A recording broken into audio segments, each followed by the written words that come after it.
Good evening. I'm Pastor Sheila Crow from Ebenezer United Methodist Church in Conyers, Georgia, and this is Tuesday's Touch of Joy. This past Sunday, in our Christmas theme, Christmas Together, we discussed the gift of love. I want to share with you a video from a movie from several years ago called Love Actually.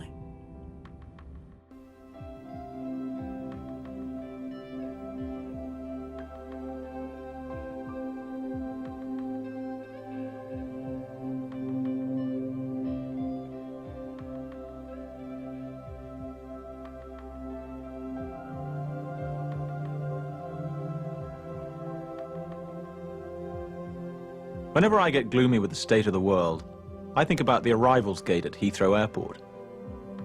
General opinion's starting to make out that we live in a world of hatred and greed. But I don't see that. Seems to me that love is everywhere. Often it's not particularly dignified or newsworthy, but it's always there. Fathers and sons, mothers and daughters, husbands and wives, boyfriends, girlfriends, old friends. When the planes hit the Twin Towers, as far as I know, none of the phone calls from the people on board were messages of hate or revenge. They were all messages of love. If you look for it, I've got a sneaky feeling you'll find that love actually is all around.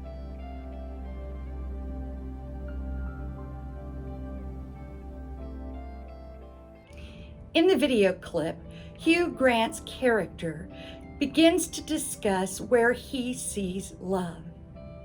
He said when he's down and he's troubled, he goes to the airport. As I listen to that clip, it makes sense. But I wonder, where would I go in my community to see love? Where would you go? I know of places I wouldn't go. I know I would not go online to Facebook or most social media to find love. I wouldn't go to the jail either.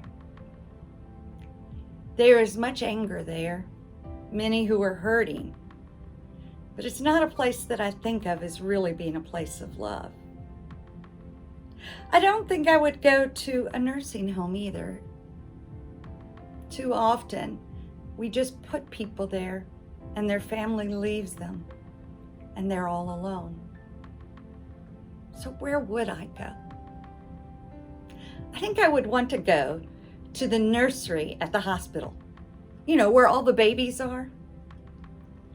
Where the innocent, the sweet just lay, waiting for someone to pick them up. Who just give love unconditionally, who just want to be cuddled and held. Yes, that would be a good place to see love. I think I'd go to a hospice center. In my experience, I've found that employees at hospice centers are special people. They're there not because they just need a job or because they have to be. They have a real desire to bring comfort and peace and love to those in their final days. And I've found that family members come. And many who had not had time before now take time to express love and appreciation for each other. I think I might also visit a foster home. A foster parent, for the most part, are individuals who desire to give of themselves to take in children in need. The children are not easy to love. Many of them come with challenges from abuse, neglect. Many of them come with failed relationships with their parents. But what I've discovered is that it takes someone special to open their home up to a stranger. It's funny. As I reflect on those things that I would do or places I would go, I hear the echo of Scripture. I hear us remembering that love isn't a baby. I hear love is present without strings attached. I hear Love is a place where we give. Where would you go? Would you even go into your own home to really see love? I think most of us would say we would. But at Christmas, too often, families get caught up in the hustle and bustle.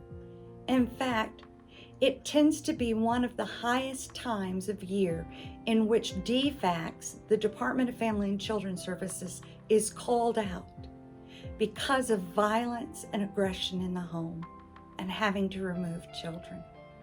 There are more acts of suicide and depression during the holidays. Why? I think it's because we forget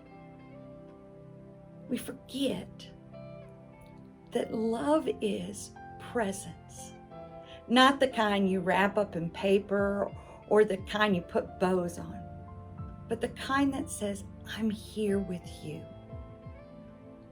Real love sacrifices and gives up something of ourselves in order to give to someone else without ribbons or strings attached.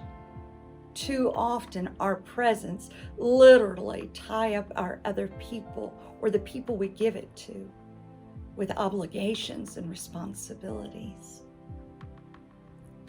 And love is action. Love says, I'd do anything for you. As I was reflecting on what scripture to read with you, I could come up with hundreds of them. But maybe this is the best one I could share with you today.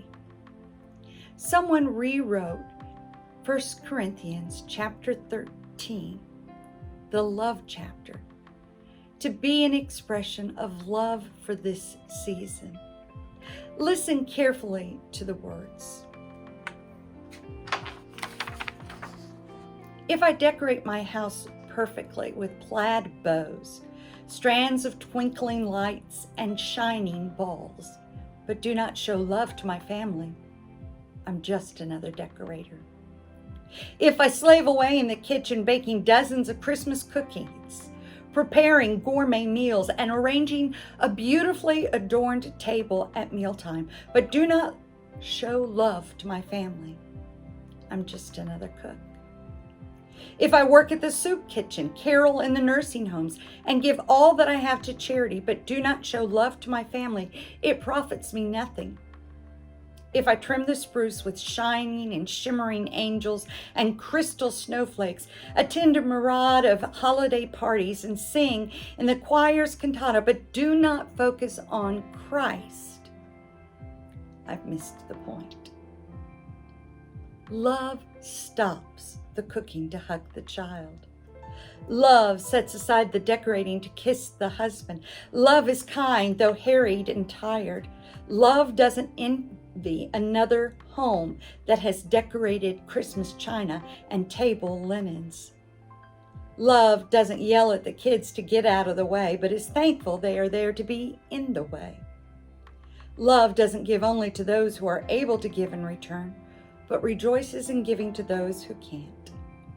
Love bears all, believes all things, hopes all things, endures all things. Love never fails. Video games will break, pearl necklaces will be lost, golf clubs will rust, but giving the gift of love will endure. I hope this season you'll give the gift of love. That may come in a lot of different shapes and sizes and a lot of different ways. But stop. Take time. Be present with the ones you love. Give them with gifts without strings attached, and show them you really love them. Where would I go to see love? In your home. In the homes of Christians who have learned the true meaning of God is love. This is for the joy of it that I share. This is Pastor Sheila Crow from Ebenezer United Methodist Church in Conyers, Georgia. with Tuesday's Touch of Joy.